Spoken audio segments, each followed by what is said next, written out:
We're ready. Okay. Ramon, you're muted.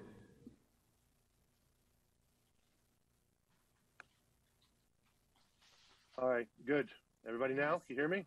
Yep. All right, I'd like to call this meeting to order, the Ridgewood Village Council Public Workshop. Today is April 1st, 2020. The time is now 7:34 p.m. Adequate notice of this meeting has been provided by a posting on the bulletin board in Village Hall, by mail to the Ridgewood News, the Record, and by submission to all persons entitled to same as provided by law of a schedule, including the date and time of this meeting. Roll call, please. Deputy Mayor Newton. Here. Councilman Seaton. Here. Councilman Voigt. He's muted. And he has to unmute. Okay, Councilman Voigt. Dylan, you got me muted. I got you unmuted. I'm sorry about You're that. unmuted. You're unmuted. So you're here. Councilwoman Walsh Here. I'm here. and Mayor Hache. Here. Please stand for the flag salute, wherever you are. I pledge allegiance to the flag The flag. of the United States of America and to the Republic for which it stands, one nation, under God, indivisible, with with liberty and justice justice for all. Please join us in a moment of silence in honor of the brave men and women serving our nation's armed forces and as first responders and all those on the front lines against COVID-19.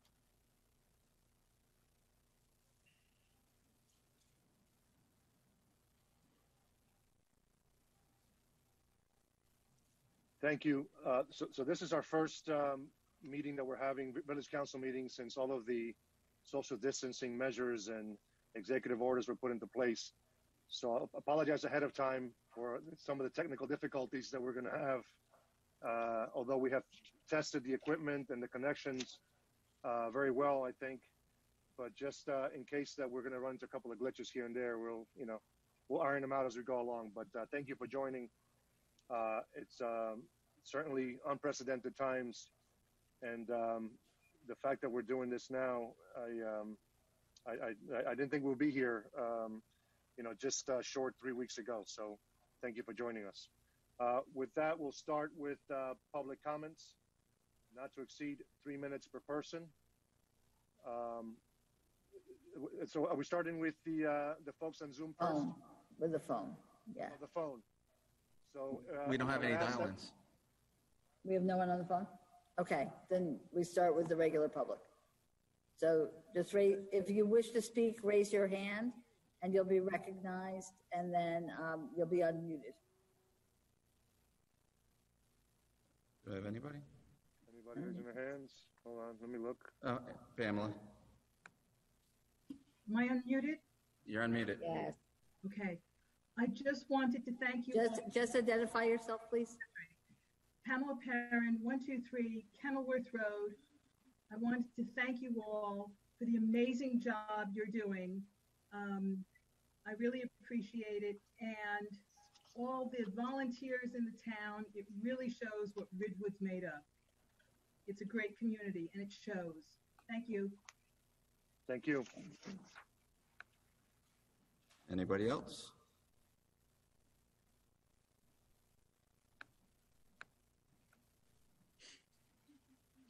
No? Do you see anybody, Dylan? I don't see anybody raising their hands. No, I don't. Going once, going twice. All right. Okay.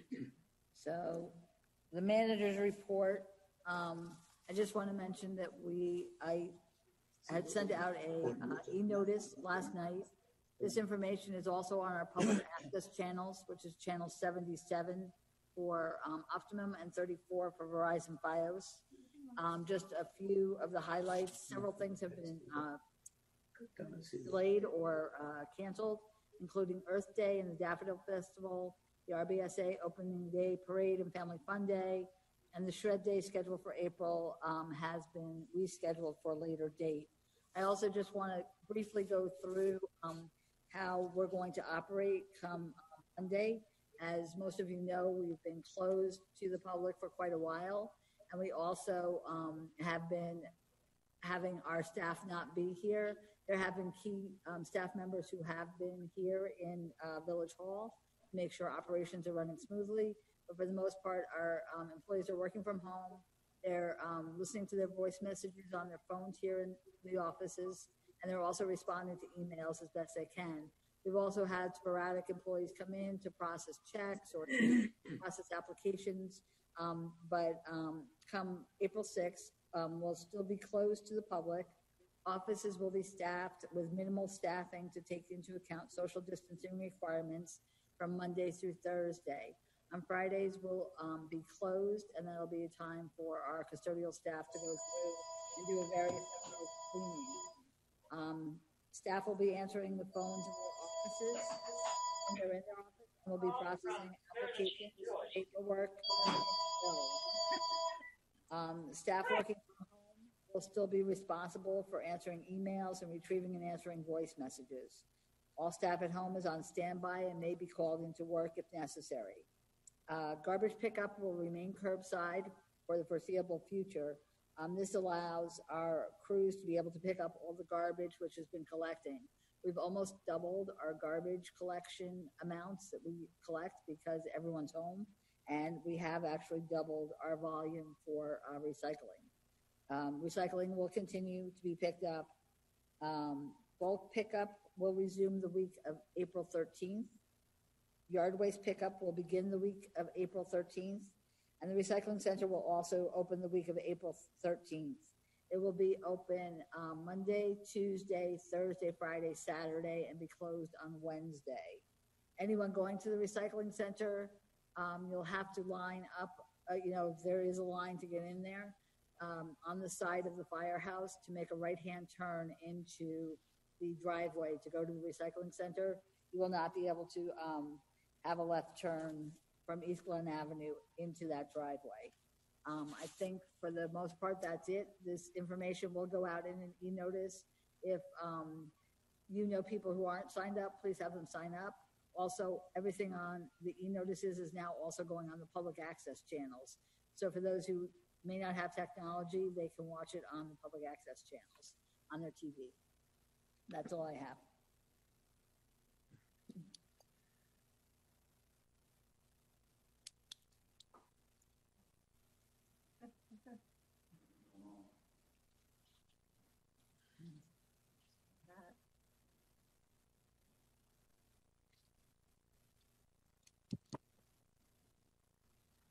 So I guess we'll go on with council reports. So Councilman Seaton, why don't you start? Okay. There's not too much to report as committees haven't been meeting, but there is an update with Sustainable Jersey. As the mayor said, these are extraordinary times. So Sustainable Jersey has extended town certification for another year. So our initial deadline was to be, I believe, May 12th this year. And because of the canceling of Earth Day, that would be a necessary action for points towards certification. And the health department is pretty big and pretty involved in animal management plans and different things that we need to verify and do for certification. Obviously, the health department now has much more important things to do and very great work to do, and we commend everyone and Don Citrullo and everybody doing that work. So this is actually going to be a good thing because our certification will be extended for the year, and then once things kind of get back to normal, then we could continue on our work to recertify towards silver certification through Sustainable Jersey. And that's all I really have. So thank you. Thank you very much. Deputy Mayor? Yeah, so I have nothing other than I just find this whole situation to be fascinating. I started my day out yesterday with a virtual visit to the doctor's office, ended yesterday with a virtual birthday party, and here we are at a virtual meeting for Village Council, first ever. We look forward to the continuing information being sent out to the public regarding COVID-19, and hopefully we'll be back to business as usual in very short order. Right now we are looking at planning board of adjustment, and land use. I guess there's going to be some legislation or some rules that allow for applications and such to be put off for a period of time until we're back in business. So nobody's meeting right now. And hopefully very soon we'll be back to business as usual and everybody will be well. Thank you. Thank you. Councilman Walsh? So for Chamber of Commerce, I just want to remind everybody that you can still support the CBD by either purchasing gift certificates to different stores or by shopping at the restaurants and doing curbside pickup. It's been working really well, and I know that a lot of people have called all of us showing their support for the CBD during this time. We just have to be mindful that keep social distancing. A lot of people were walking in town and walking to get their food, which is great, but we just want to make sure everybody social distances. For the library, you can use your online library card and access buckles, and you can do ebooks and still access great things from the library. So I want to remind everybody about that. And then for the Adopt a Senior program that I've been working on, I just want to say I'm really proud of our community. We have so many people that have stepped up to help our most vulnerable citizens in this time. Bringing their garbage to the street, shopping for them, helping pick up prescriptions and things like that. So I really am proud of the work that's gone in from all the volunteers. For anybody that thinks they know a senior that needs assistance, because we are actually finding out that there's a lot of people who are kind of cut off. They don't have computers or they only have a landline. Just give them my information, bwalsh@ridgewoodnj.net, or call 201-410-2042, and we can help them out. Thanks. Thank you. Councilman Voigt?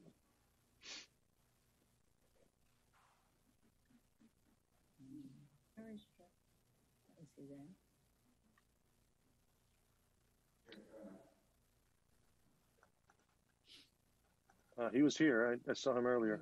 Yeah. He's muted. You're muted. Councilman Voigt, your line is muted. Okay, I'm here. You're there, yes. All right, sorry. Dylan keeps muting me. I don't know why. It might be on purpose.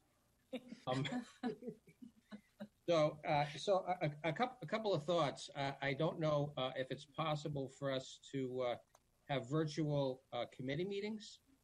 I don't know if there's a consideration for that. There are some committees that I'm working with that have asked about that. I don't know if that's doable. Just a thought. If we can do that, if this continues over the next month or so, for consideration. I did speak with a resident today who had COVID-19. Talked to his doctor, and some of these COVID people who have it are not reporting it to the health department for various reasons. So his concern was that it's being underreported, which may be the case. My concern, most especially, is for those who are 65 and older who have a condition, whether they have asthma or COPD.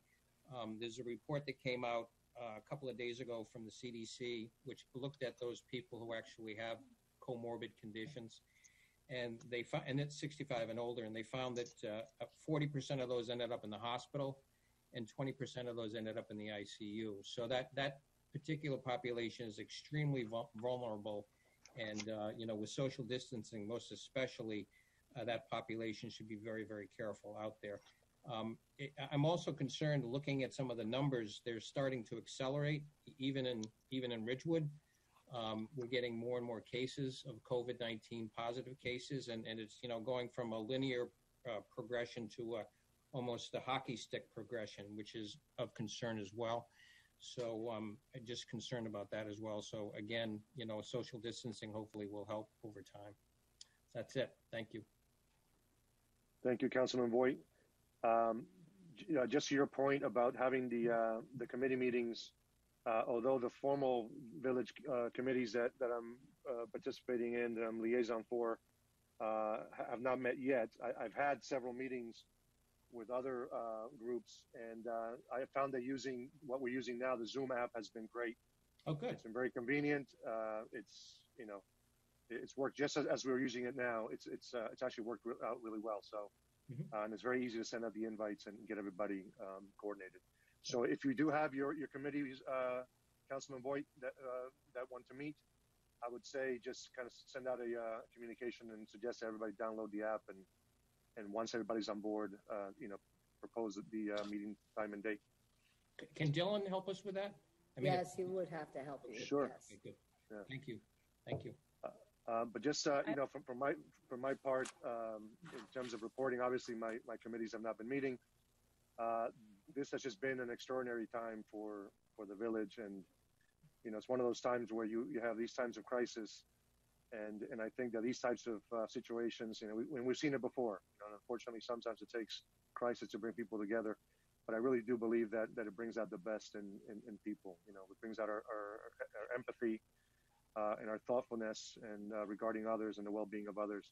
And it's been really overwhelming to see all the outpouring of support and people who are willing to volunteer and help in any way that they can. And I know that it's been a difficult time. Everyone's been home and afraid and confused, and it seems that life has kind of taken a standstill in many respects. But we're dealing with a lot of circumstances that we never dealt with before. And to see all the support of everybody in the community, looking to help, and hearing from Councilman Walsh just how many people are stepping up to help our seniors, and those who are most vulnerable in the community. And I commend her for her efforts in helping our seniors. Communication, really is very important. And we've tried to do as best we can to communicate everything that comes in. Number one, just so that our residents are well informed of everything, but also to be able to synthesize for them a lot of the information that continues to flow in. And the information regarding the virus and the response and the impact is constantly changing, and it seems that it changes by the hour. So we as council members have been making sure that we have access to all the most updated information, that we in turn provide that information, relay that information to our residents. And that way we can also help our staff in not having to field as many phone calls and emails, particularly our health department, which has done an extraordinary job. And I want to commend our health officer, Don Citrulo, and her team for all the work and doing the contact tracing work, and for having the partnership and wherewithal to reach out to Dr. Fishbein and be able to recruit the Ridgewood Public School nurses who have been just absolutely invaluable in helping us with this very difficult work of contact tracing and outreach. So we're trying as best we can to get the information out. The village website has, when you go on the main page, just the list continues to grow because as information comes out, we're posting it. I want to thank Dylan for all his work. I don't think he's been sleeping much. Doesn't seem the last few weeks. But in getting all the information up, we're doing what we can to distribute on Facebook, social media. There is a Facebook page, Ridgewood Helps, that's designated to be just a sort of a community board of information related to COVID-19 and response and resources. Soon coming to that. You guys have to do something about the dogs. Who has the dogs? At some point in time, in the next day or so, we will be posting a community volunteer board because there's so many different volunteer opportunities and so many people who want to coordinate and people who want to help. And we just want to make sure that there's a central place. We will post that on the village website, and then we'll share it out on social media and in other means. There go the dogs again. Yeah. But we do appreciate everyone's patience and understanding. I know that there's been a lot of questions, particularly around village services, and our sanitation department right now is completely swamped. I mean, these guys are dealing with a very limited crew because, understandably, everyone is impacted by the school closures. They are as well, and they have families that they have to take care of, and they're dealing with a limited crew. And as the village manager mentioned earlier, double the volume on garbage and on recyclables. So I'm again very appreciative of all the work that our crews have been putting in. It's not easy for anyone, but I do thank everyone for coming together, for being supportive, and for being patient during this difficult time. Thank you. And I just have a question. Go Hello. ahead. Question. Okay. So I have a question to Councilman Boyd's comment. And Jeff, I hope I just, you can correct me if I heard you incorrectly. So I think the question is, people are either, they're physicians, they're being diagnosed, but then they're not reporting it to the health department. Is that what I understood you to say? For a variety of reasons, they're not reporting it. So, and Matt, I guess the question is, because this really poses a serious health issue for others, that if it's not being reported to the health department, then we're underreporting our numbers, and then other people who have not are not maybe being notified that they perhaps have been exposed. Would that then be fair? I mean, I'm asking Jeff because he's the one who had that piece of information. Yeah. So this person who I talk with is at home, married. Their wife is staying far away from them, but they haven't not been in touch with anybody since then. And they've had COVID for about 11 days, and luckily they didn't have to go to the hospital. And their doctor recommended they didn't report this to the health department.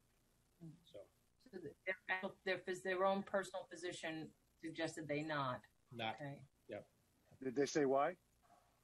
I had to do with confidentiality. Okay. It's just, I don't know. Okay. Yep. And so my question then, isn't it something that I guess we should pose to Dawn? Whether or not there's a requirement for physicians to report that to the health department, because I'm very surprised to hear that a physician would recommend that it not be reported. Whether or not the physician had that option, I don't know, but I think it's an important question to have looked at. If I may, what's interesting is that in order to confirm that you have the virus, there's only certain limited tests that are given. And I think I thought, and maybe Dawn or Jeremy Kleiman can straighten it out, that when you are tested and it is confirmed, there's got to be notifications that go around the block with regard to the confirmation of that particular test. So I don't know how that escaped that, or how that escapes it on a basis of more than just these two people. But Jeremy and Dawn would need to know that may be going on. And so we can make proper adjustments, because it's, even though they're quarantined at home, they still don't know enough about this disease. If, so many days it's over, or so many days it continues, once they go back out, or if they go back out anywhere after being confirmed with the diagnosis, I think it creates a problem. I do know that there's a database that the information is put into, and it is put in by those testing sites, the drive-through testing sites, as well as the individual independent labs. It's just that my understanding is there's a lag in it getting in, because these sites are so overwhelmed with everyone being tested that it doesn't necessarily get in as quickly as it should. So Heather, the system is CDRSS, right? And it's my understanding that they contact the health officer before the patient even knows. It's the health officer that goes out and informs. Yeah. At times, yeah. Yeah. I think the question isn't whether or not there's a lag in getting information into a system. I think what's being suggested is that this is being deliberately withheld, and if it's deliberately withheld, I believe, in my opinion anyway, that poses a serious health issue for others that may have been those that have not been appropriately notified. Yeah, because you're right. I mean, you can be in isolation because you're infected, but you don't give those who you may have come in contact with a chance to, to self-quarantine and take necessary precautions. Yeah. Well, I guess the question is, how can you be confirmed with the diagnosis without OEM, without the Board of Health, without any of the other components of the checks on this finding out? Yeah. And that's really the issue. Yeah. But I guess maybe a personal confirmation rather than a test confirmation. Right. So can I ask one more question about social distancing and us as a municipality, what we can and can't or have control over? Because I'm noticing at the grocery stores that people are showing up without gloves, without masks, and I know that they're supposed to be limiting the amount of people going in, but I feel like in the past couple of days, I think people are feeling a little comfortable, and they're showing up at the grocery store in mass, and that's not good, because that's just putting us, on the wrong side of the curve again. So I had mentioned it to Heather, and I think the challenge for us is that we can't do anything more than what the governor's what he's issued in terms of what we can and can't do. But I mean, I don't know if we as a municipality can ask the grocery stores to put up a sign or something, because I mean, the parking lots were empty and now they're full again, which has really got me concerned. Mm-hmm. I think we can certainly ask. Oh, go ahead. I think the already done this, but I think you can ask the grocery store and any retailers, any support business that's open, that any customers that come in, take the protective mask, take the protective gloves before they come in, and just say we're going to restrict business that way. But there are so many restrictions now, and business is so difficult that I know. I think they overlook it. That they don't require it. So, I just want to say that we had complaints regarding the PPEs that were just discarded inappropriately, just discarded all over the parking lot, littering the parking lot, and folks complaining about that. And I just initially sent an email to Heather and Dawn to kind of figure out what we could do about it. But then I just picked up the phone and called Stop and Shop, and they're putting trash receptacles and signage and everything. So maybe, Bernadette, to your point, maybe just a telephone call, pick up the phone and just say, this may be something they're interested in doing, because they took the step, they took the initiative, and they did. They got it done. So they're very receptive to those that input. And yeah, but I guess my concern too is that the public has to really be aware that to practice social distancing, you can't be in a store where you're in close proximity to people. Like, we've got to really just bring that home again. Mm-hmm. Yeah, and I've noticed that the policies differ from store to store. I mean, there's one particular store that they have someone posted out in a front door, and they're counting how many people are in, and then until the appropriate amount of people leave, they don't let anybody else into the store. Yeah. And you know what? I will gladly wait outside if everybody else is being made to wait, and I know that's going to be safe, and I'm not going to be running into people inside.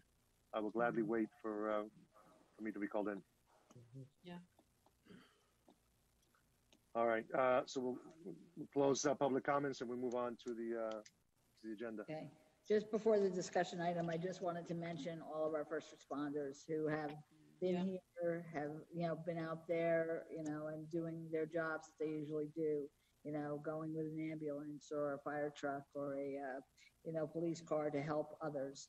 And so I'd like to mention them as well. And as the mayor mentioned, Dawn has done a yeoman's job, and Jeremy Kleiman, our OEM coordinator. So I want to thank them all. They've really done a great job.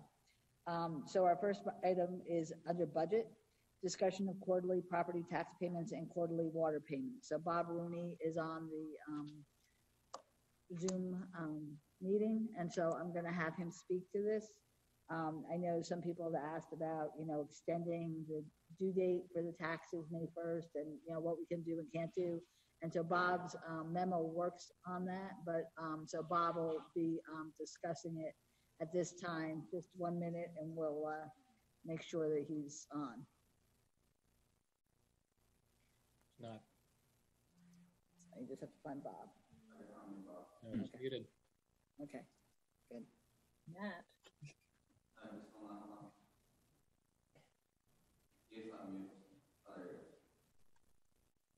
Okay, Bob, I think you're unmuted now. Okay. I just gotta get back. Here we go. Okay, you can hear me, right? Yes. Yes. Okay. Yep. So currently the legislature is considering allowing the Division of Local Government Services to delay the payment of county and school taxes. In addition, they would have the power to delay the payment of property taxes to the village. As you can imagine, since we are the sole collector of the funds that we pass on, this would be very detrimental to our cash flow needs. State law right now has established February 1, May 1, August 1, and November 1 The village allows a 10-day grace period in accordance with the law. Late payments result in charges for interest at a rate of 8% on the first $1,500 and delinquency of 18% on the remaining balance. So if the state legislature would have passed this, as I said, it would put a tremendous burden on us to meet our cash flow needs. We do have the need to pay debt service. We have shortfalls in other funds because of restrictions or because of abatement that we put on parking fees.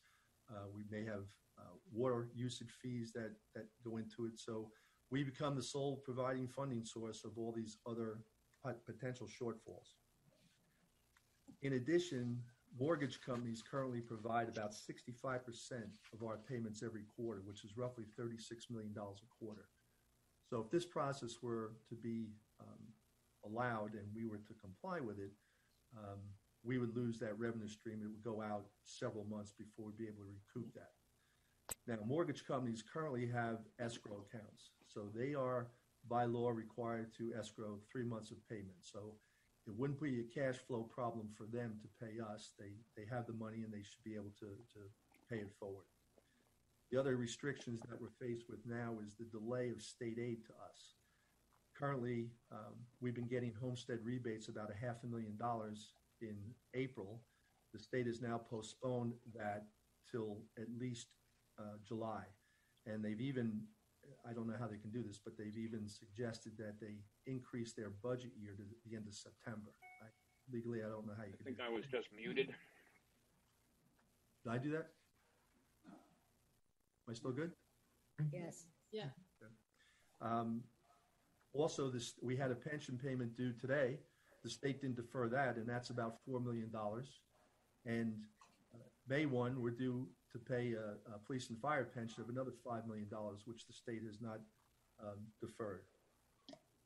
So we're sort of tied, our hands are tied right here. It's a snowball effect as to how we're going to proceed.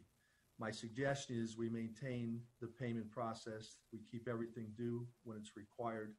And we also provide the payments to the school and the county, because if we defer payments to them, it's just going to be outrageous as to what's going to happen. The last thing I wanted to point out in the shortfall is we also have to look about the programs that we're going to schedule to do this summer, such as grading and recreation programs. Right now, it seems like, we'll be okay to get into it, but I would guarantee pretty much that there's going to be a decrease in the revenue stream on this. People are just not going to want to get back together. They're going to still want to maintain distance, and we don't know how that's going to work out. So I think there's going to be an impact on the revenue stream there as well. Now, the one thing that we can do, that we have the power to do without the legislature, is to change the timing of interest and penalties. So we can put forward council could put a resolution through deferring payments or not charging interest on late payments. And my suggestion was until August 1. That gives them 90 days. I know Rich Calby had the same comment as far as delaying the payments of delinquencies also for 90 days. So that is something council can consider and put forward and sort of give some relief to a taxpayer. From a current fund perspective, the overall decrease will not have a financial impact. We'll have very small, but it won't have any great impact. It'll still allow us to meet our needs. So that is something you may want to consider.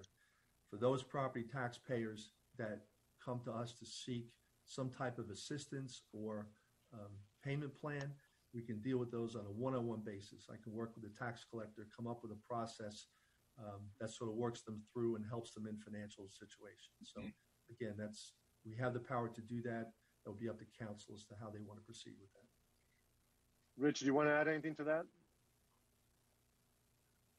Rich Calby? 1 minute. He has to unmute him. Hi. Okay, Rich is up. Can you hear me? Yes. No, Hey, Rich. I think Bob pretty much covered it all. This is something we thought about while we were still in the office, and I'm, glad we're at this point now that we could offer it, to the consumers, because I think it'll go a long way to help them still pay those bills. So waiving that interest till August 1st, and it's a very simple thing for us to do. We could literally turn it off tomorrow if we had to, and then turn it right back on August 1st. So. Right. Thank you, Rich. Any questions from the council members? Councilman Seaton? No questions at this time. I think it's a good plan to help people out, and it's doing everything that we could do on our end until the state comes through with some other options. Thank you. Deputy Mayor? No, I agree with Councilman Seaton. It's a good plan, and I wish the state would just lean in a little more. But this is where we're at, and this is where we have to do it. It's challenging, but we'll manage. It is, yeah. Councilman Walsh? No comments. I agree with everybody else's comment. Councilman Boyd? Yeah, good idea to delay the late fees. A question for Bob. I know we do have I'm not saying this correctly, but we do have an excess slush fund that is for emergency purposes. And I would guess this would be considered an emergency purpose. And I'm just wondering, what the situation is with that, and what if any access do we have to those funds? So I work cash flows out to the end of the year. I used some type of reductions in tax payments because there might be some hardship and delays. I looked at the concrete payments that we would make, and that's the school, county, and library and debt service, and also meet payroll. And if we continue and if we delay the receipt of tax payments under the potential law, we would be in a short, and this is taking everything into consideration, we would come up short in June. So I'm taking everything that's available, and it's on a cash flow basis that we have the needs. I got it. Okay. Even with those assets sitting on the books. Now, again, it's cash. So we have surplus. That's just on paper. But if you work the cash, you come up with a shortfall. Okay. Got it. All right. Thank you. I have another question, actually. When we say that we're going to defer and not charge interest, that's incentivizes people to just withhold their payment for those take advantage of that. And I'm just wondering if there's something creative we shouldn't be doing to incentivize people who might be able to afford make that bill, make that payment, and who might choose to do otherwise. So is there some creative approach that we can take to incentivize folks to, if they can, not to avoid doing so just because there's opportunity? I'm not aware of the law allowing that. Discounts on payments. I can certainly look into it, and we can deal with that, as we get confirmation of the ability to do that. But right now, I think we need to, just address the abatement of penalties, and then we can see if we can incentivize that. But it's a good point. Yeah, I mean, because I could afford to pay taxes. I might just say, not that I would. I'm just saying if somebody could do that and just say, I'll step back and hold on to my money, and we could have potentially a much bigger problem than really exists based on that incentivizing. I agree. Yeah. So, Bob, I mean, when I was reading through the Assembly Bill 3902, which deals with this, I think when you read it, it sounds promising, but when you kind of dig down to it, it's like a bridge from nowhere to nowhere, because you have on the one end, we can delay the extend the date for the payment to the municipalities of taxes for the school district and for the county, but there's nothing being done to provide any abatement for the school boards or the county on the other end. It's almost like, we can defer, but there are real obligations on the other side. That's correct. I think that what you're proposing makes sense, because I think it strikes a nice balance between the two. So, yeah, I know the school district would have very difficult time in meeting payroll.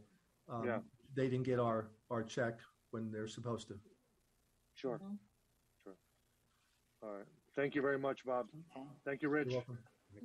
So this is, these two resolutions will be on the special public meeting, which we're just about to convene. Okay, perfect. So motion to suspend work session, convene special public meeting. So moved. Second. Newton, Yes. Seaton, Yes. Voight, Yes. Walsh, Yes. and Hache. Yes. Village Council special public meeting, April 1st, 2020. The time is 8:14 p.m. Adequate notice of this meeting has been provided by a posting on the bulletin board in Village Hall, by mail to the Ridgewood News, the Record, and by submission to all persons entitled to same, as provided by law of a schedule, including the date and time of this meeting. Roll call, please. Deputy Mayor Newton, Here. Councilman Seaton, Here. Councilman Voight, Here. Councilwoman Walsh, Here. and Mayor Hache. Here.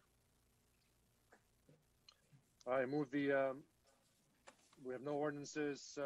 No, we do have ordinances. Ordinances, sorry. Crossing it off here. I move the first reading of ordinance 3795. Second.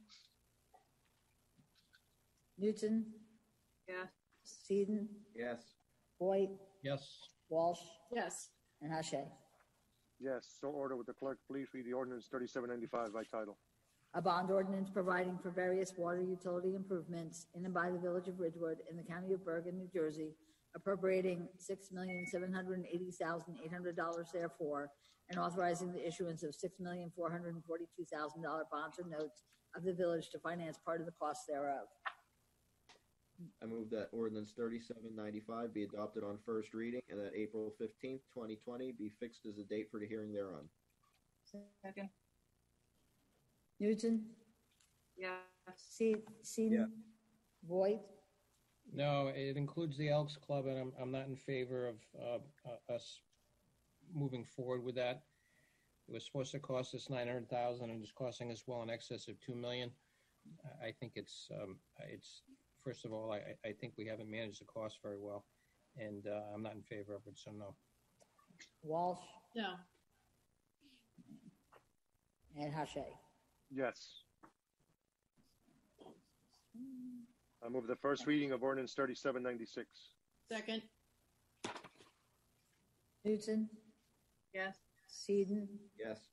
Voight, Yes. Walsh, Yes. and Hache.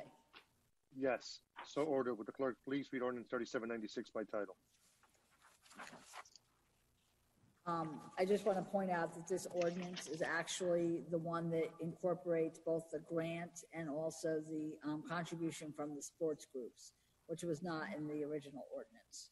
So it's a bond ordinance providing for the installation of field lighting at Maple Park and related permits in and by the Village of Ridgewood in the County of Bergen, New Jersey, appropriating $447,000 therefore, and authorizing the issuance of $153,500 bonds or notes of the village to finance part of the cost thereof.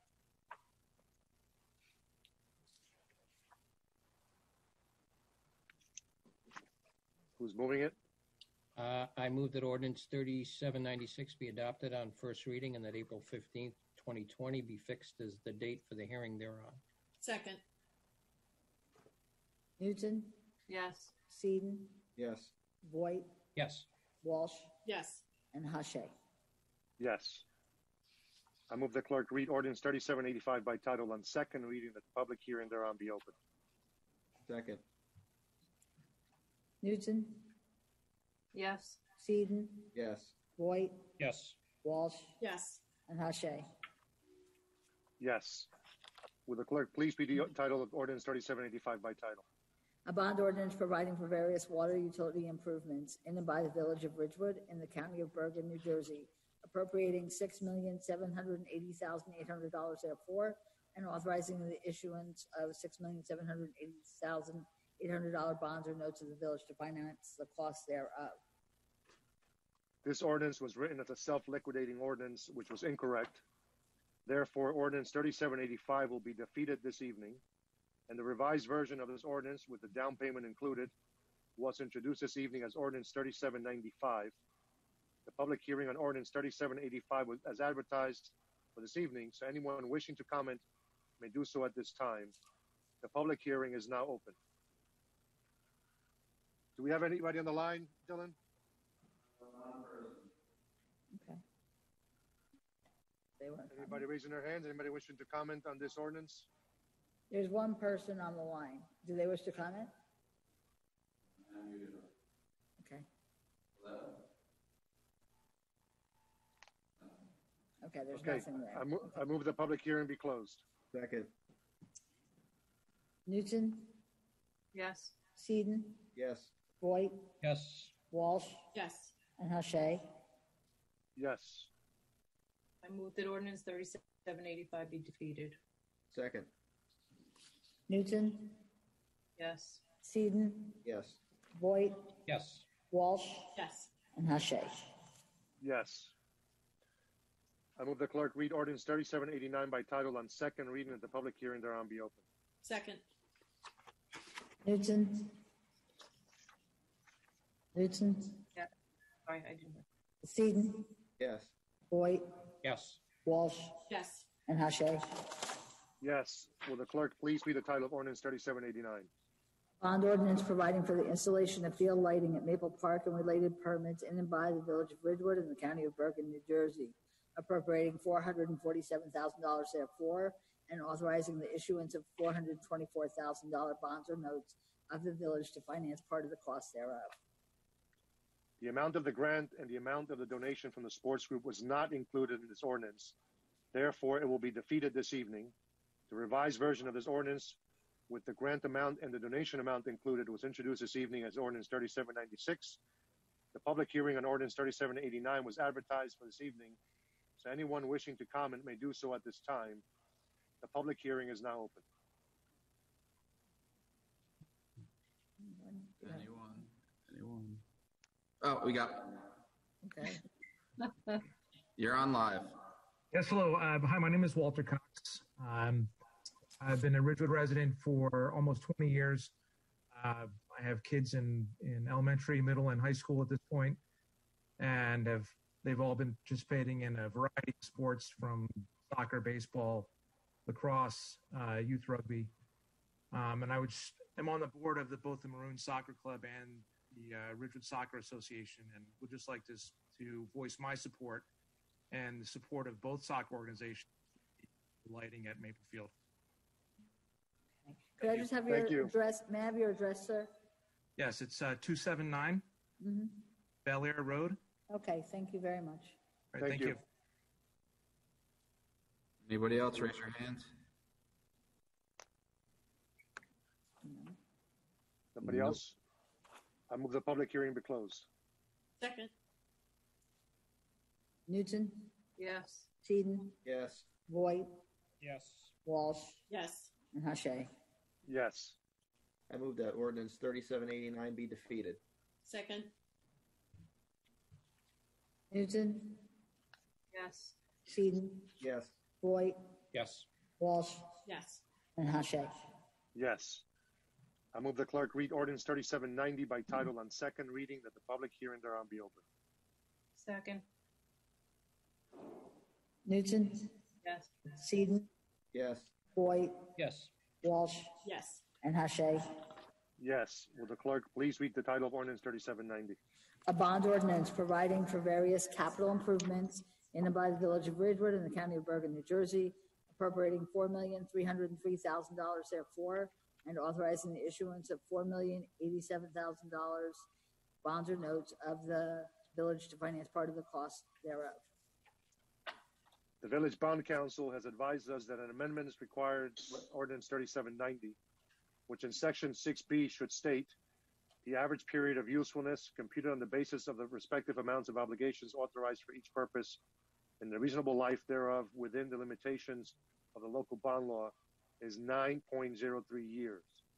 This is a revision from the original ordinance, which stated 11.55 years. The Village Bond Council has indicated this is not a substantive change and may be amended on the floor. At this time, I will take a motion to amend ordinance 3790 as I just stated. I move that ordinance 3790 be amended as stated by Mayor Hache. Second. Okay, this is on the amendment. Newton, Yes. Seaton, Yes. Voight, Yes. Walsh, Yes. and Hache. Yes. The public hearing on ordinance 3790 as amended is now open. Do you have anything? Hold on 1 second. Right.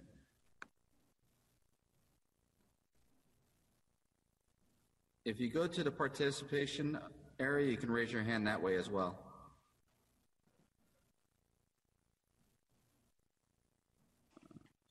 Nobody. Nobody? No one. I move the public hearing be closed. Second, Newton, yes. Seaton, Yes. Voight, Yes. Walsh, Yes. and Hache. Yes. I move that ordinance 3790 as amended be adopted on second reading and final publication as required by law. Second, Newton, yes. Seaton, Yes. Voight, Yes. Walsh, Yes. and Hache. Yes. I move the clerk read ordinance 3791 by title on second reading, that the public hearing thereon be open. Second. Newton, Yes. Seaton, Yes. Voight, Yes. Walsh, Yes. and Hache. Yes. Will the clerk please read the title of ordinance 3791? A bond ordinance providing for various improvements to the Zabriskie Shedler House in and by the Village of Ridgewood in the County of Bergen, New Jersey, appropriating $865,500 therefore, and authorizing the issuance of $821,500 bonds or notes of the village to finance part of the cost thereof. The public hearing is now open.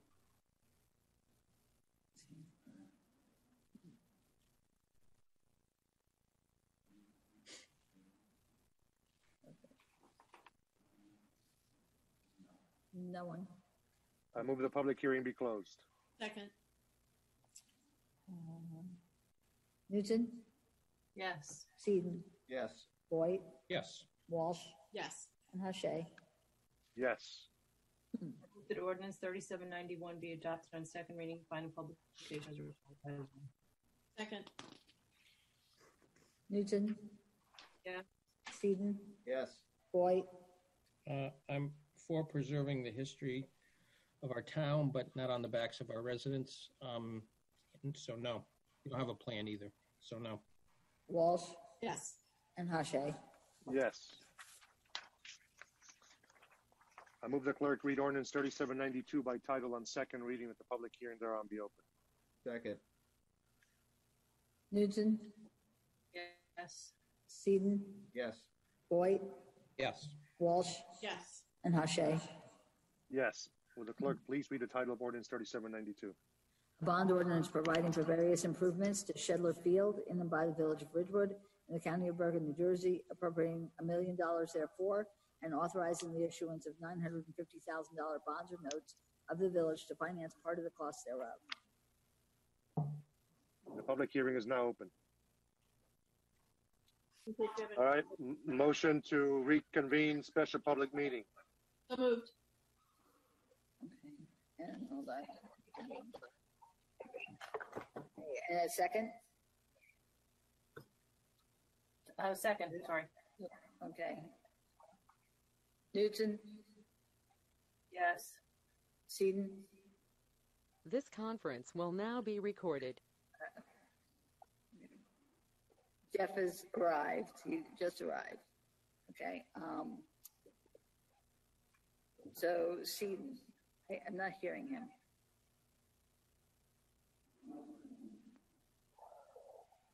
Okay, so you're saying yes, Mike? Blink one for yes, blink two for no. Okay, okay, that's good. Voight, Yes. okay. Walsh, Yes. Hache. Yes. Okay, so it's reconvened. Yep. I move the public hearing on ordinance 3792 be closed. Second. Hold on one sec. What if we start from the beginning on that one? And just, Yeah, I it'll think so. keep moving, just because this way it'll be one complete. Okay. Okay. I move the clerk read ordinance 3792 by title on second reading, that the public hearing thereon be open. Second. Seconded. And so Newton, Yes. Seaton? Yes. Voight, Yes. Walsh, Yes. Hache. Yes. Will the clerk please read the title of ordinance 3792?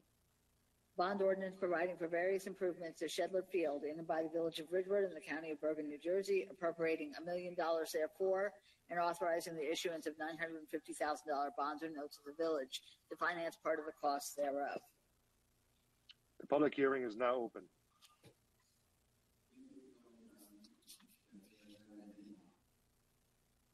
Dylan, is anybody on that can make comments? Anybody dialed in? Okay, so Is anyone dialing in? No, I couldn't hear him.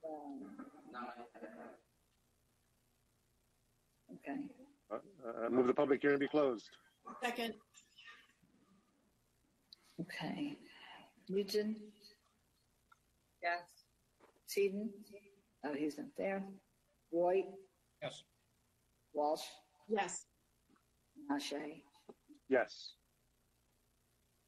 I move that ordinance 3792 be adopted on second reading and final publication as required by law. Second. Newton, Yes. Seaton is not there. Roy, Yes. Walsh, Yes. Nashe. Yes. Okay. Okay. The following resolutions numbered 20-92 through 20-97 will be adopted by consent agenda with one vote by the village council. They will be read by title only. Award professional services contract, administrative agent for affordable housing. This will be awarded to Piazza and Associates, 216 Rockingham Road, Princeton Commercial Village in Princeton, an amount not to exceed $140,000. The next one is authorized settlement agreement, Zuck v. Ridgewood. The next is authorized modification to interest charged on overdue quarterly water billing payments. Next is award professional services contract, emergency operations assistance and professional services for the water pollution control facility. Next is confirm endorsement of community development block grant, West Bergen Mental Health Care, paving of parking lot at 120 Chestnut Street. And the final is authorized modification to interest charged on overdue quarterly property tax payments. May I have a motion? So moved. Second? Okay. Second. I'll second. It's fine. Okay. Dick can- Okay. Newton, Yes. Seaton is not there. Boyd, Yes. Walsh, Yes. and Hache. Yes. Okay. All right. Motion to adjourn special public meeting and reconvene work session. So moved. So moved. Second. Second. Okay, hold on. Okay. All in favor? Aye. Anyone opposed? Okay. Let me get back to my other agenda. 1 second. Okay. Our first discussion item under Ridgewood Water is awarding a professional service contract for hydrogeologic consulting services.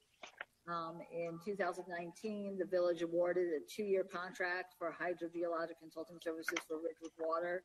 This is the second year of a 2-year contract to WSP USA out of Saddle River, New Jersey.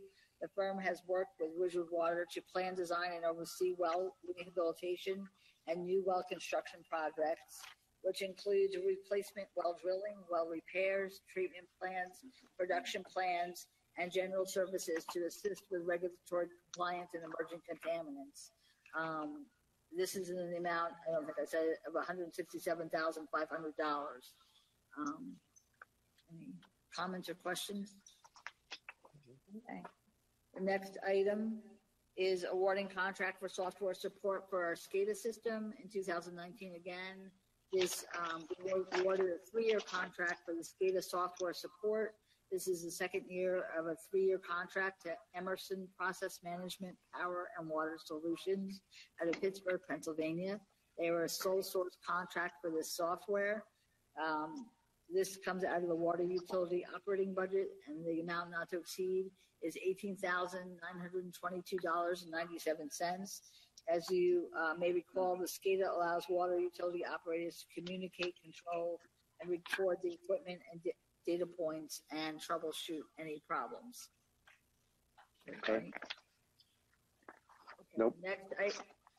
Next item is a contract under state contract for chlorine, pH, and phosphate analyzers, replacement of supplies, and repair. This is a service contract for maintenance of all these things, as well as repair and replacement. This is to the Hatch Company of Loveland, Colorado. It's going to exceed the limit of $17,500 because this is under a New Jersey state contract. The funds not to exceed is $65,000. The funding is in the Water Department operating budget. Okay.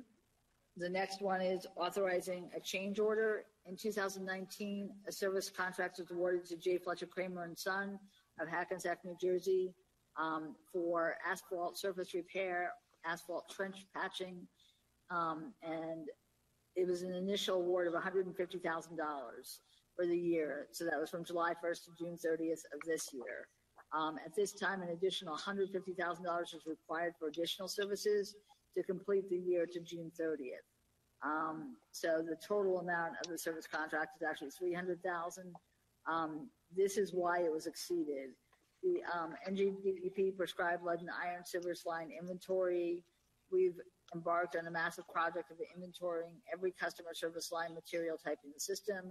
This requires hundreds, possibly thousands of small 1 foot by 1 foot holes in the street to identify material types that then have to be covered over with this infrared asphalt surface repair. Also, the DEP Water Accountability Act prescribes water system upgrades. There's 1,000 linear feet of water main replacement at Aqueduct Avenue and Demond Lane in Midland Park, 250 linear feet water main replacement on First Street in Ridgewood, and 100 linear feet water main replacement at Q Court in Midland Park. So therefore, the recommendation is $150,000.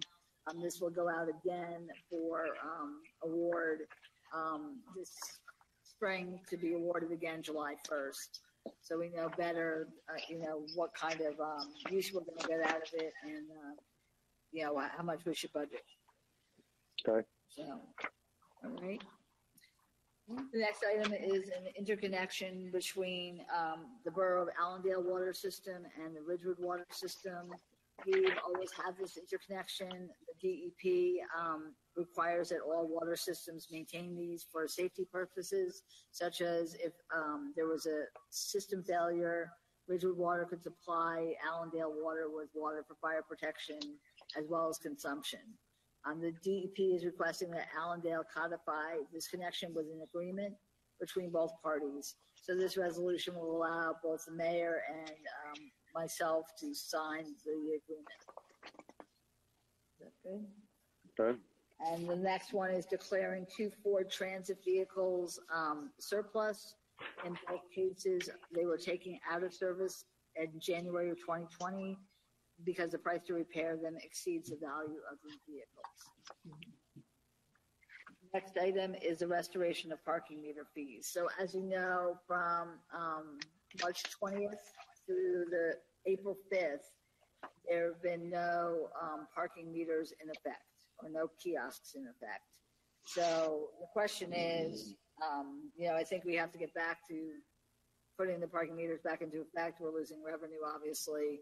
Mr. Rooney could certainly speak to that if you need him to. But what I need the council to do is make a decision as to when the parking meters are going to go back into effect. Bob, you're on. Bob, what is the cost to us right now? What's the weekly losses of revenue that we're experiencing? Click on it. Okay. Can you hear me? Yes. Okay. We take in it's roughly about $6,000 a day. So figures times 6 days is $36,000 a week. Okay. So that's the impact. How is that going to affect our debt payment for the garage? We're good right now. Obviously, the longer this goes, the bigger the detriment on it. And again, this is all tied back into conversation we had earlier about taxes.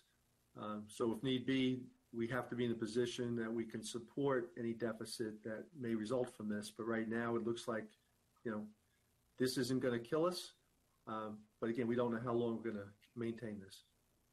So Bob, can you just give us some kind of indication as to when we're going to be in trouble? Is there a guess as far as the payment of the garage? the debt? So I would say if you get into 2 months worth of deficiency, then you're going to start to impact the ability to scratch the money up for payments. And again, this is moving forward. So if you get to the end of the year and we have a shortfall, that impacts next year. Okay. So if we were to continue. How many days? Yeah, if we were to continue, I'm sorry, Susan. Go No, ahead. that's okay. Go ahead, please.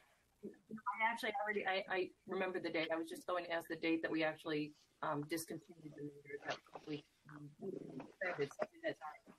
Okay, and so Bob, if we continue without the meters for this month, the whole month, are we going to have a problem? So you're looking at $100 and some odd $1,000 roughly, and that's Yeah. just collections. We probably need to have a conversation on whether or not what we're going to do with those that have permits. I'm sure since they haven't used them, they're going to want some type of consideration. So I would say, we could get to the end of the month, get to the end of April and be okay. But we're going to have, my suggestion would be is anybody that has a permit that we elect to give them a credit towards next year. So we maintain the cash. And Heather, you can speak to this as well. We had several conversations on this. Right. And if a resident or someone that has a permit decides that they want their money back, certainly we would prorate it, give them their money back, but they would not be in a position to get those premier permits. Right. In other words, they're not going to have a spot saved if they want to get it. Correct. So what we were saying is some people may not go back to work in, the city and may not need that permit, so they may want a refund. For those who are probably going back, what we were saying is we would allow a credit for next year's permit purchase, and the maximum would be the 3 months of credit. So they could opt which one they want. If they do take the refund, and then let's say they got a job in New York City in September or something, the point is if they had a premium permit, they would not be given a premium permit. If we had other regular permits available, we could sell them those because, they chose to take the refund. So we can't guarantee that there'll be a premium available for them in the future for this year. Yeah. My reason that we suspended the meters was because, the businesses were suffering and we were trying to, let people kind of maneuver and get downtown and to the best of their ability, shop or order food and do whatever. But I don't know. I mean, still people have the parking passes, they have their premium permits, and I almost feel like they're apples and oranges. I'm wrong. I don't know why this conversation had. We've had requests. Yeah. Already. We've had people that were looking as to what type of remediation they're going to get for not having used them. Use of it, right. They're going now a couple of weeks, they haven't used them. And these are unusual circumstances, I agree. But we had a blizzard and there was, an emergency shutdown of everything. And we give people a week refund because there was an emergency. I mean, there's this benefit and a burden that pass. I don't know the answer, but I feel like that on premium passes, there's a certain, there's a benefit there. We allow everyone to park whenever they want. Saturdays, we've said, kind of like the good and the bad with that. Yeah, and whatever the answer is, I think it's probably a little too early to tell because, yes, what you have accrued in terms. I mean, the disruption came only a couple of months, 3 months into the year, less than 3 months, and we don't know. Is it going to be another month? Is it going to be a couple of weeks? Is it going to, are people going back on in May? So I think having a look back feature as to what we can do in terms of credit for next year, I think probably be more appropriate as a measure. Correct. I agree. And that's what we're going to encourage people to do. Okay. Take the credit. But now But now getting back to the meters in the downtown. I mean, you know, the reality is, even if we turn them back on, who's going to the downtown to park in them anyway? Right. I think it Right, has to and then be a we week don't- by week thing. Right. Yeah, I mean, I think it's just adding insult to injury that, you know, nobody can really be down there, and then to have them parking and paying for parking just to, you know, be there for 5 minutes. I mean, I think that we should probably follow in terms of the social distancing. If everything seems to be to the end of April, we should probably stay on with that so that we can make plans for May, June, July, and going forward. That way it gives Bob the ability to take a look at our overall budget and say, okay, I can kind of back into where we can trim some fat to help out. I agree. Yeah, I agree with Bernie on that. Yeah. Sure, and I think we just continue to monitor the situation. If there's a sudden turnaround, our next village council meeting, April hopefully 15th. on Go-To. 15.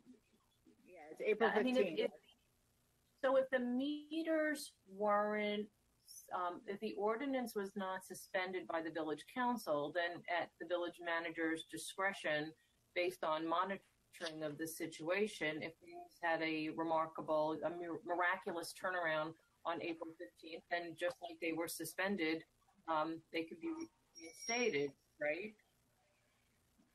So if it didn't take an action of the governing body to suspend it, certainly within your discretion, reinstate at that point. Certainly agree with Councilwoman Walsh.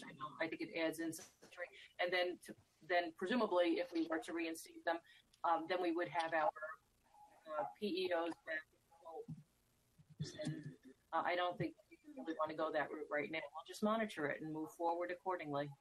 Yeah, I agree with Susan. Yeah. Yep. All right, we're good, Bob? We're good. All right. Okay. Thank you. So Bob and I will be in contact, and if we find that there's a surge down there, we'll let you know, or people are going back to work, then we'll, let you know, and we'll reinstate them. Okay. Yep. So at least for now, though, we're just going to say we're just going to monitor it, and week to week. Okay. Okay. Okay. So the next item is award of professional services contract.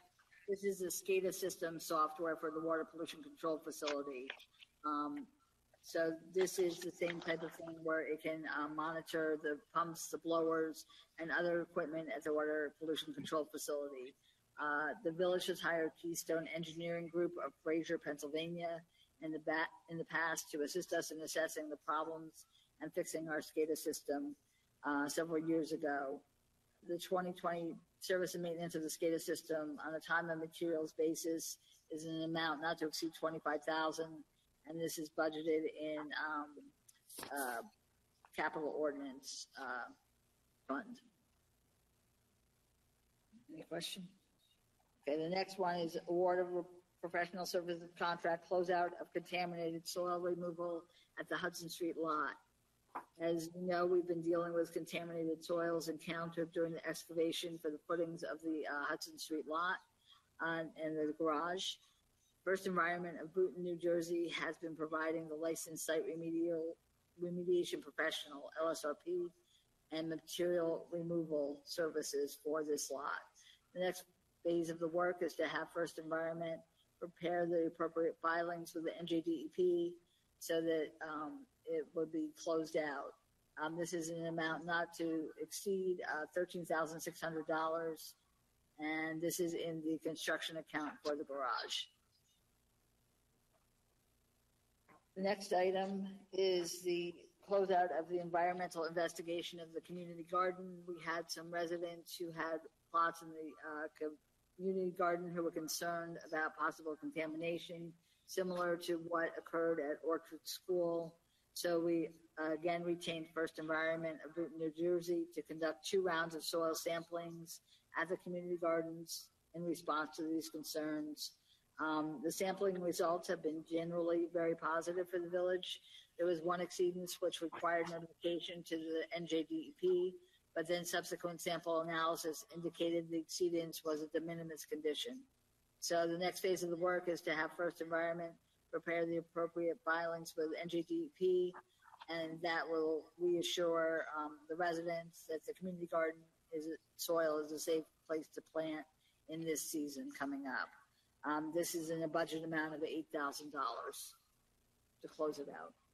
Heather, can I just make a comment on this on the ash? So when a couple of years back, when the Girl Scout troop was putting in the parkour along Maplefield and Northern Parkway and digging the holes, there was ash there as well. And that was the first time I had actually seen it when we were digging the hole, and I was like, "What is that?" And it was actual ash all the way up to Northern Parkway. Okay. Yeah, I think the area probably has quite a bit of ash. Yeah, yeah. Okay. So just not by in that. I'm sorry. Sorry. Never mind. Okay. Okay. The next item is maintenance of one Chevy Tahoe for the police department. As you know, we lease through Enterprise, and we have 5 administrative and detective cars and maintenance of 1 patrol Tahoe. This has been a great program for the police department for both the acquisition and the maintenance of vehicles at affordable rates. The program has been highly cost effective, and Enterprise Fleet Management has been attentive and responsive as a vendor to work with. This year's cost for the program will not exceed $30,000. The next item is awarding a contract for animal control services and waterfowl management. This is the second year of a 2-year contract, which should have been renewed actually back in July or August of last year. And for some reason it was overlooked. But in any case, the total is it's $31,200 is the yearly charge. So that's from July 1st of 19 to June 30th of 20. And so the 19 portion has been paid, which is half of it, which is $15,600. So now we have to pay the $15,600 from January 1st to June 30th. And then it will go out again for July 1st coming up. So this is, again, it's technically the second year of the 2-year contract. Okay.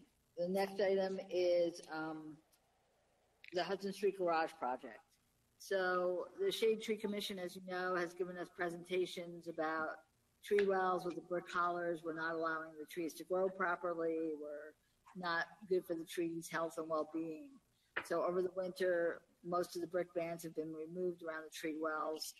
The Shade Tree Commission has requested that we look into using structural soil for the new tree wells, as well as a new kind of tree grade.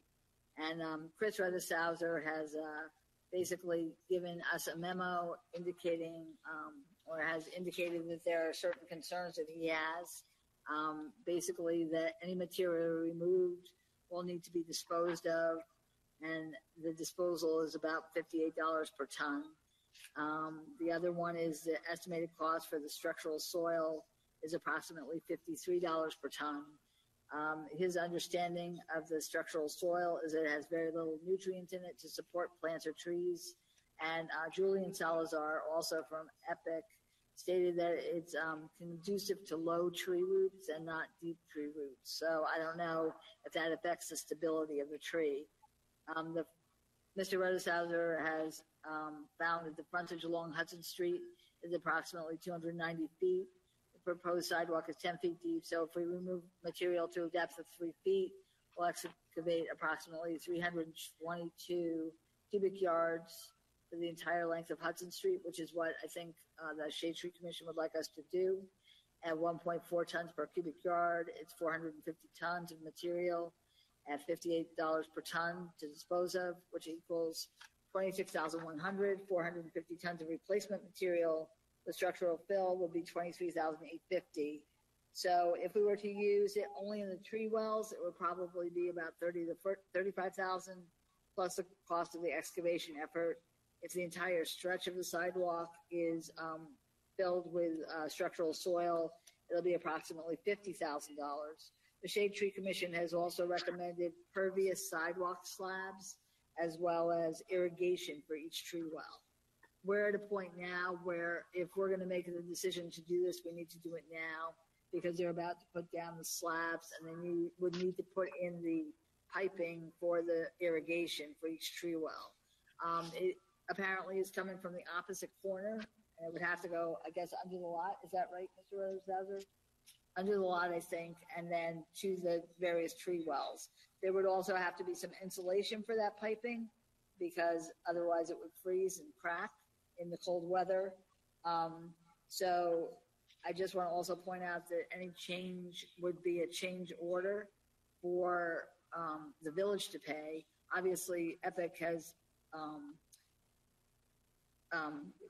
put into the budget a certain amount for the tree and the tree grates and the sidewalk. So it would be differential between what they budgeted and what we would want, or if this is what the council wants. So Chris is here to answer any technical questions, but basically Epic told us today at our meeting they need these decisions now so that they move forward in the right manner.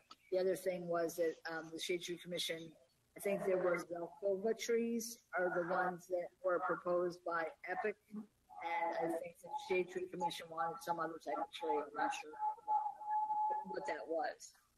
But so if you have any questions here, to answer them. Yeah, So is the 35 to 50,000, is that the total cost or the incremental cost to make the change? That's the total, but it's just for the tree wells themselves. I think what the Shade Tree Commission wanted was the entire stretch filled with structural soil.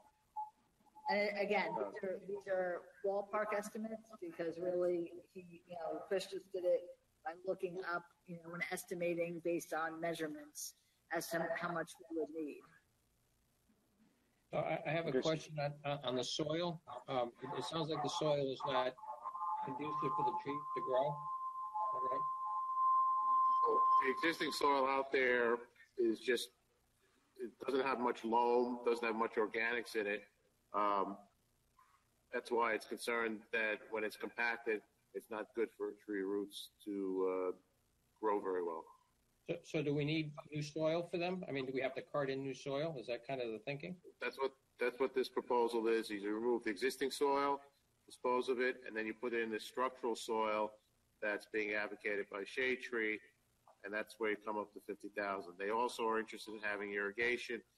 That could add upwards of $6,500 to $10,000 of additional costs, depending where we get the water from. And as Heather said, insulating the pipe, and we would have to put a backflow preventer valve on it. Okay, thank you. Welcome. There was mention about that if we have to remove the soil that's there now from where the sidewalks, it could be contaminated. But it was my understanding that those sidewalks are completely ripped up during construction, and they were just filled again with dirt recently. So did we put in dirty dirt? We backfilled with DGA, or dense graded aggregate. That's only for maybe a foot below grade. If we go down to the depths that are recommended, we will encounter the in situ material that we had elsewhere on the project site. And what are they recommending, 3 feet below the surface? I believe they were looking for a 3 foot or 3 to 5 foot underneath the surface for removing the existing material and putting in this structural soil.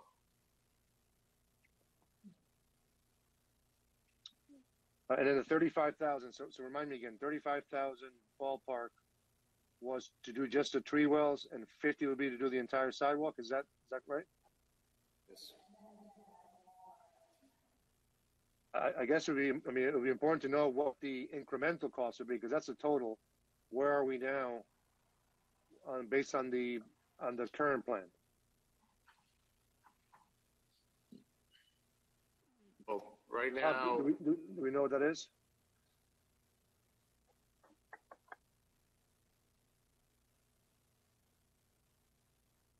Bob? He's muted. Bob speak. I'm sorry. I understand the question. I thought it was more directed to Chris.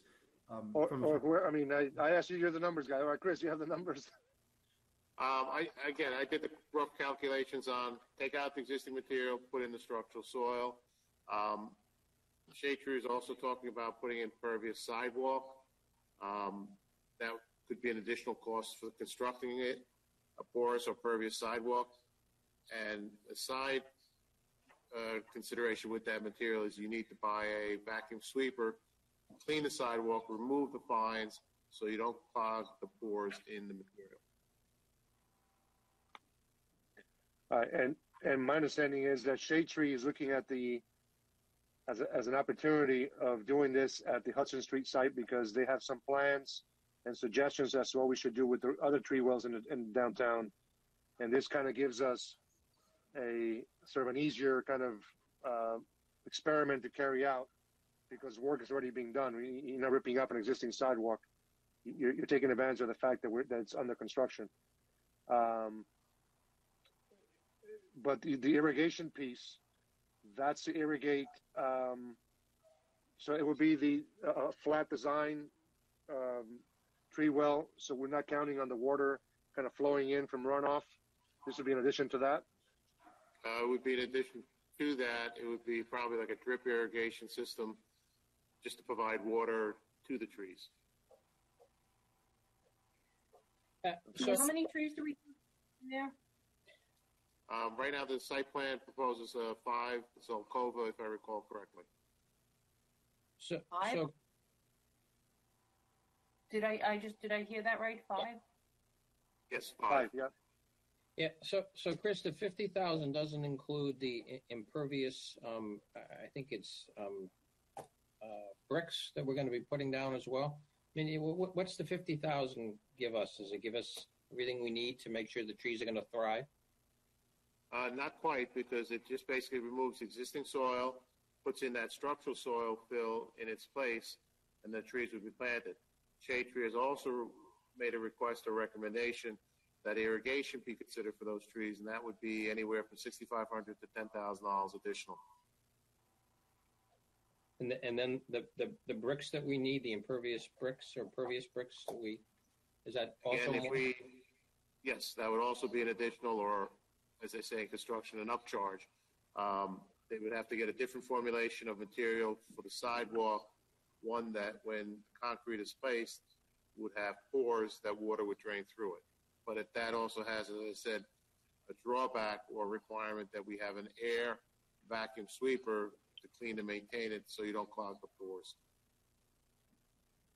Right, because the pores ideally will be, so you don't clog the pores, because the pores ideally will be open for water, but as the same way they're open for water, they can drag in dirt.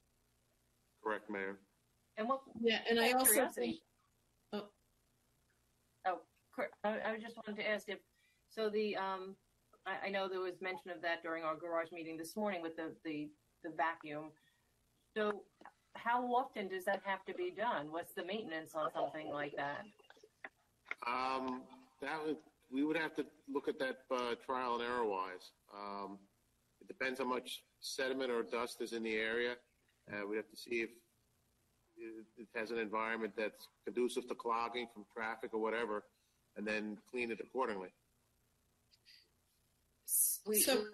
In other words, yeah, go ahead, Bernadette. I was going to say, aren't there some issues with individuals that might wear heels on that type of a sidewalk, and maybe like trip and falls as well? No, these type of pervious or porous sidewalks appear very similar to conventional concrete sidewalks, but they use like a fly ash and some volcanic ash to have the porosity to allow the water to percolate through it. We couldn't put anything in that would be a slip trip hazard and not compliant with ADA. Okay, good. Chris, what's the cost of the machine? Do you know that? Preliminary estimates on a vacuum sweeper would be in a $40,000 range. Whoosh. So we would have to have that machine. Oh, we don't have that type of machine in our fleet. I'm sorry. Right, but that would be the only, is there any other place, any other area or location that we would require the use of that machine? Or are we just talking about for that 200-foot, whatever it is? A vacuum sweeper would be needed on that 290-foot section of the sidewalk, but it will also be beneficial for cleaning the inside of the parking deck. Or under what? Well, I mean, what were we going to clean the inside of the deck with before? We hadn't specified a machine yet. We were looking at possibly rinsing it and washing it after winter to get rid of the salt. It is draining. It is pitched to drain. If we had a vacuum sweeper, we could run it through periodically to get up the fines and dust.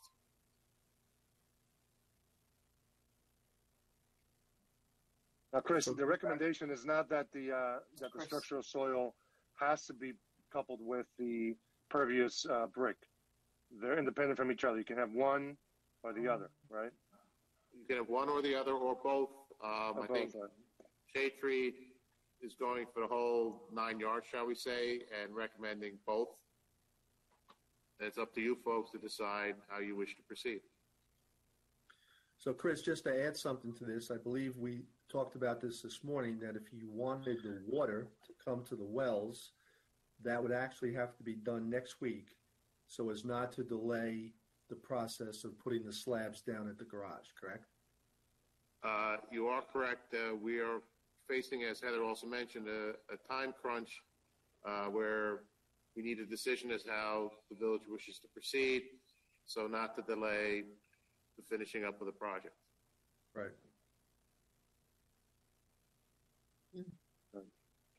But again, I think it'll be useful to know what is the current cost estimate today, and so is this 35,000?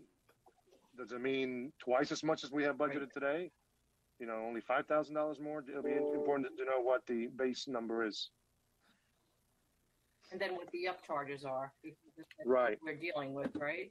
Right. Well, How what we quickly can do is we can ask Epic for a price for their contractor to remove the material, replace it with the structural soil fill, labor and everything, overhead and profit, and then you'll have a hard and fast number for what it would cost for them to do it. Okay. Great. Thank you. So, because yeah. I mean, I think it's a good idea to make every effort to allow the trees to survive and grow and be beautiful. And this might be an opportunity to even foster better growth. I don't know. I'm not a green thumb, but I think if we can, this works, find it with the money end of it, I think that it becomes a no-brainer depending on that differential. So apparently when they've done these applications on sidewalks, the way that the structural soil works is different size of particles, larger pieces, medium pieces, and then in between those cracks, you fill in the dirt, and then the roots can kind of grow in between the cracks, between the spaces. But I know that specific kind of tree that can thrive in that type of soil. And Shade Tree has all the recommendations, and where they've seen this work, I know that there was some work done. I think it was at was it Cornell, and I think Ithaca, New York, had implemented this type of treatment in the new tree wells, and it had worked well. Okay, so I just want to say that Councilman Seaton's having technical difficulties. He's trying to weigh in, he was unusually quiet during a tree conversation, obviously. So I don't know where Dylan is. I don't see him, but Mike nobody can hear Mike. Mike, can you hear us? He can't, I guess he can hear us, but we can't hear him. That's right. So he's saying, so is there, there's a dial don't know number. if you want in. Okay, you want to dial in? You want to dial in the lifeline? I feel like you want to call my phone and then I can put you on speaker. Is that okay? Are we allowed to do that? Can I put Mike on my phone? Any calling on the phone, Dylan? Yeah, let's So just if hear Mike from calls Ellen. my phone, As long as he can participate and everybody can hear him, it's fine. Sure. okay. Mike, I'm gonna call. Doesn't have to call be me. video. Okay, so let me. Okay. All right, so then I'll put Mike on speaker. I guess I have to. Hang on.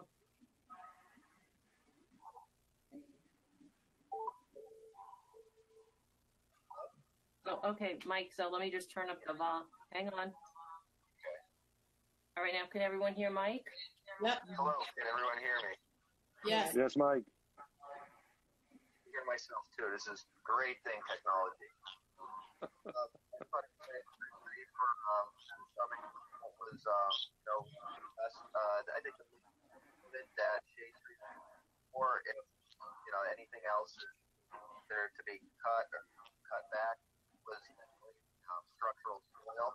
A lot of time, get into what would be involved with the brick bands where you're going to put on the sidewalks, because we felt that was aesthetics, and that would be something that the council would choose to do, because you would have to implement that, the uniform throughout the entire downtown, just like different sidewalks, and then sidewalks. But I would just request Mike, if you can speak slowly. Mike, speak a little more slowly, Mike. And don't worry about putting it up to your ear. Just If we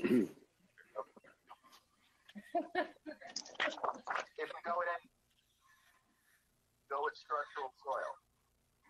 Okay, go with structural soil. If we go with anything, go with the structural soil. Okay.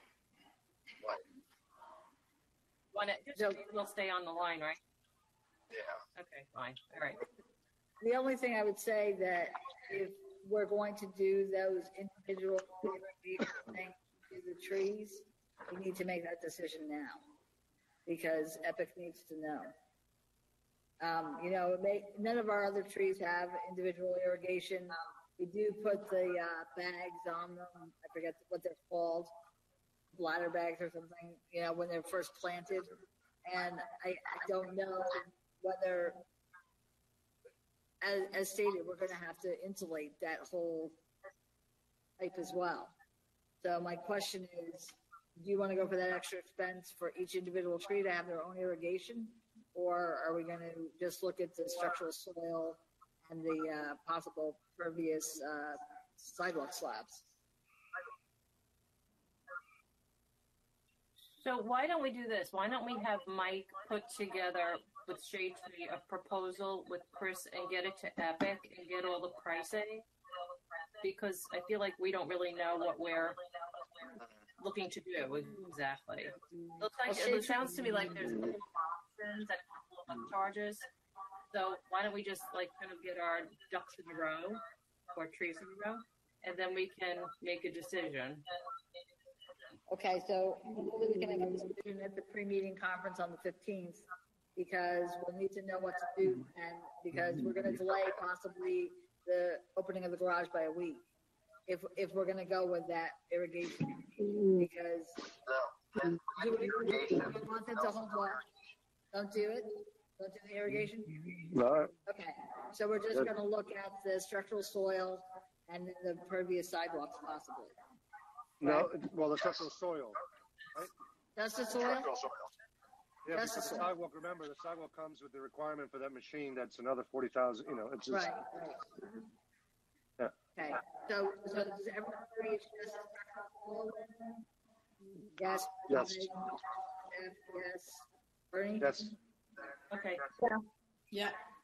Okay, so we're looking just at the structural soil. And under the entire stretch of Hudson Street there, right? Yes. Okay, and then we can talk to Shade Tree about what kind of trees they're looking for. Yep.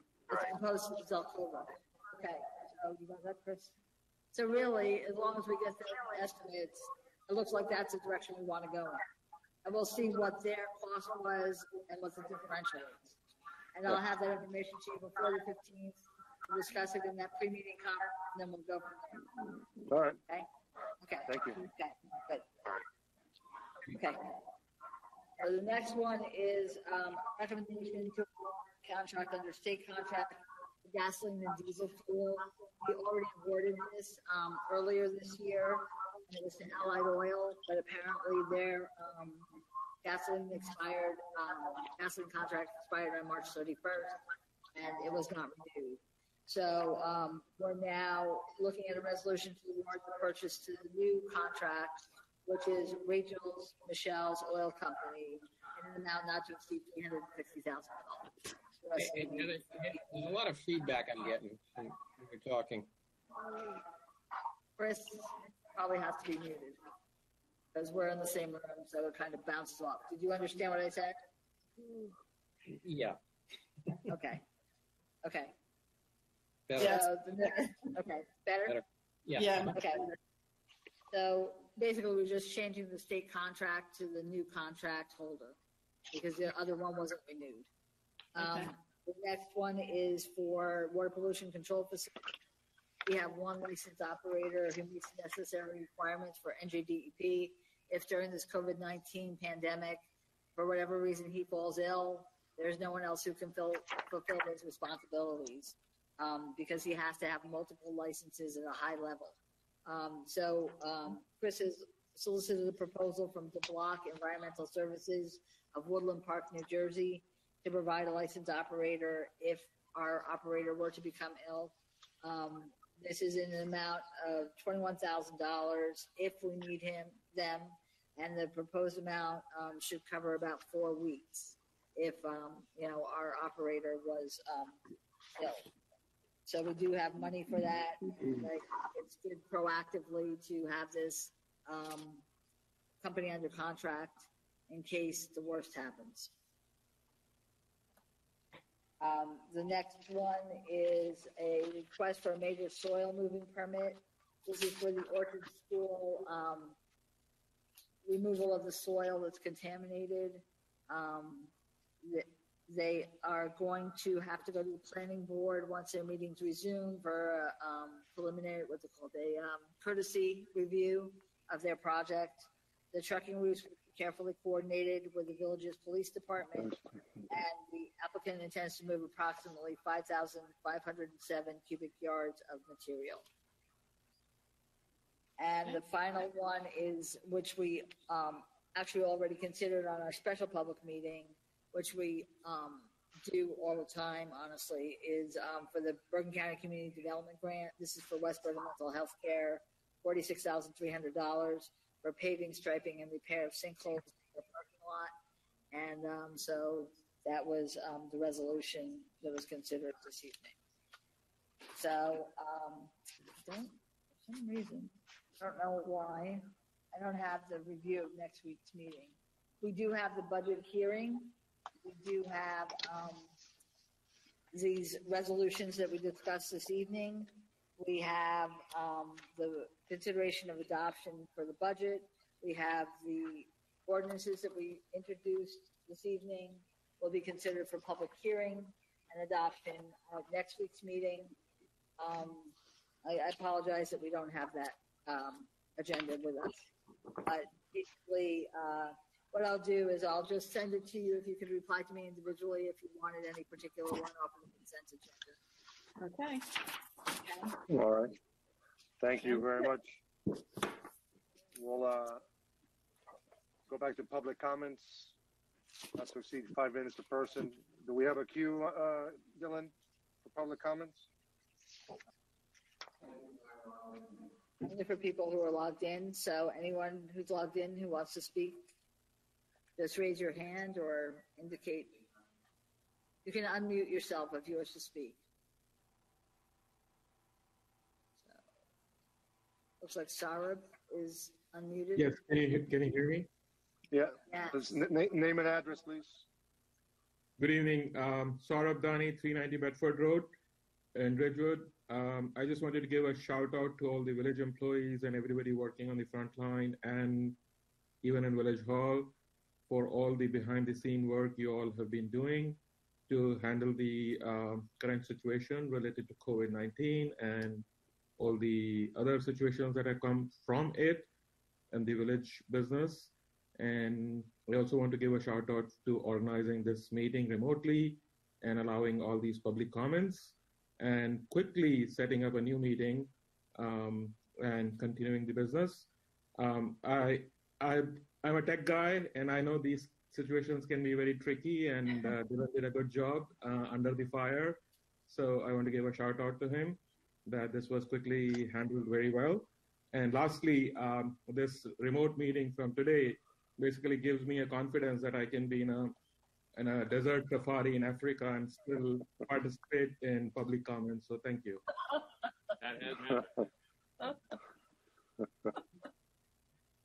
That's funny. Is there anyone else who wanted to? Anybody else? Okay.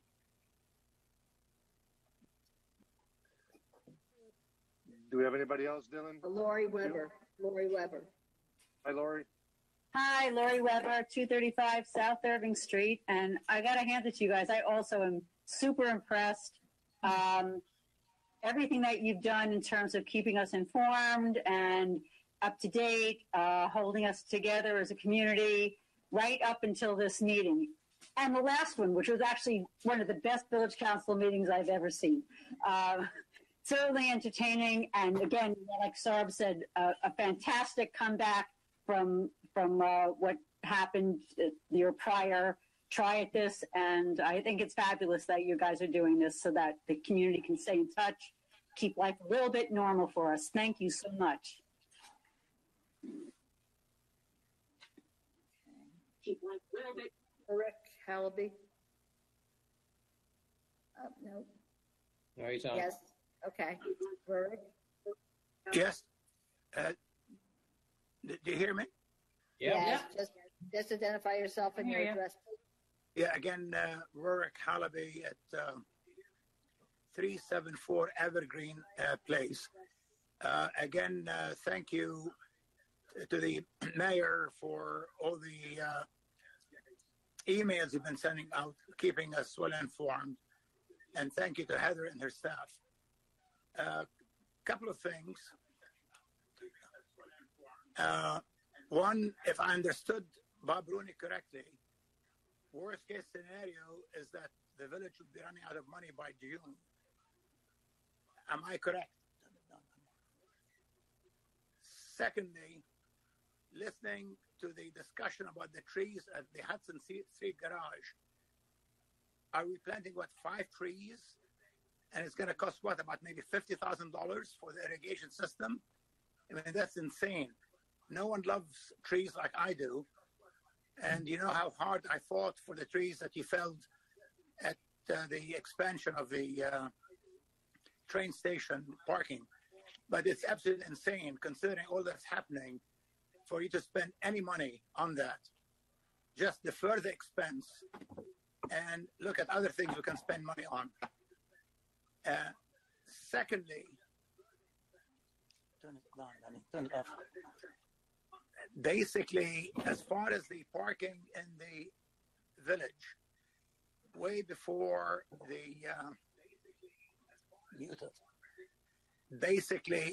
way before COVID really got going, just with the increase in parking to $1.25 per hour, was like a nail in the coffin of Ridgewood. I walked past and went past many, many shopkeepers who are lamenting the fact because their business is drying up. So just don't count on the village merchants coming back anytime soon. Don't count on the parking demand coming up. So I think Bob Rooney, a person in whom I have great confidence, really great confidence, should go back with some really the worst case scenarios as to what's going to happen as far as the central business district coming back. It's going to take forever in the day. I'm extremely negative. I mean, I walk there every day. More shops are boarded up. More shops are just closed for the foreseeable future, which means they'll probably never open up. And I think we're going to go through a life-changing kind of a condition with COVID, and who knows what might happen to the central business district. Maybe the apartments will bring it back. I have no idea what's happening. But do not count on money coming in, too much money coming in from the parking. And if you do reinstate the parking, you will absolutely stuff any life that's left in the village. Again, count on the worst case scenario, count every penny that you're spending, and cut back anything you can spend money on, because things will get worse before they get better. Thank you. Thank you. Anybody else?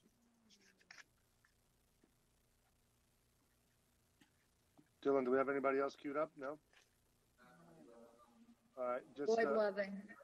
Boyd Loving. No? Boyd Loving. Hello?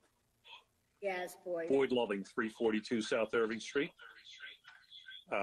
Sanitation and recycling guys are doing an absolutely fabulous job. Parks, seen the Parks Department guys out too working, also doing a fabulous job. I'm glad to see everybody out. When they're outside, I guess they're safe. They're doing a great job. I do have some concerns about the fact that the Graydon pool badges went on sale today. And I guess the president has issued guidelines that take us through April 30th, and the discount period for buying Graydon pool badges ends on April 30th. I am not sure how many people are going to be buying badges between now and April 30th. So I'm wondering if that discount period can be extended through May at least. The pool is scheduled to open on May 30th. Hopefully it does open on that day. But it concerns me that there may be people who have laid out money for badges, and if the pool doesn't open, what we're going to do about that. But at minimum, I believe that the discount period should be extended into May because, again, social distancing doesn't end until April 30th. The Parks Department or Recreation also seems to have 2 in-person dates scheduled for registration at Graydon in person. I believe the 2nd and 3rd weeks in May. Whether that is going to happen or not, I'm not sure, but that also may need to be moved back. But again, hats off to sanitation, parks, and recycling. See all those guys on the street all the time, and they're doing an absolutely bang-up job, and we'll get through all of this. Thank you all. Thank you.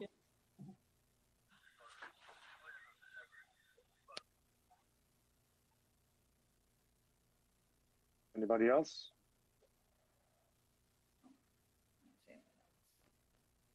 No, nobody else? I will close public comments. Before we move on, though, just wanted to just address one of the questions or comments that was made about the cost of the sidewalks for the tree wells by the Hudson Street Garage. The $50,000 is the total cost of the sidewalk. At this point in time, we're just asking from the village engineer to let us know what is the incremental cost. The $50,000 is the total. With putting in the structural soil, what is that in terms of the incremental cost to what we have currently under plan today? The irrigation system, which was this one discarded, would have added between $6,500 and $10,000 to the project, but it was decided tonight that we wouldn't move forward with that. We would only look at the structural soils. I just wanted to clarify that because sometimes this information has a funny way of kind of making its way around. Just wanted to again thank everyone for joining us. I know that it wasn't perfect. That was why I have my apologies at the beginning of the meeting for any technical difficulties. Somebody must have had a nice April Fool's joke on us tonight. April Fool. That was a interesting situation. But just in parting, just wanted to urge everyone to please continue to practice preventive measures to limit the spread of COVID-19, such as washing your hands frequently for at least 20 seconds, practice social distancing, stay home if you feel sick. And it's by taking care of each other and looking out for each other that I have no doubt in my mind that we will get through this. So thank you very much. And I'll take a motion to adjourn. Motion. I'll make them. Be safe, Ridgewood. Yep. Motion to adjourn. I need a second. So Susan, you seconded, right? Second. Yep. Okay, all in favor? Aye. Aye. Opposed? Good night, everybody. Good night. Thank you. Good night, everybody. Right, thank you. This conference is no longer being recorded.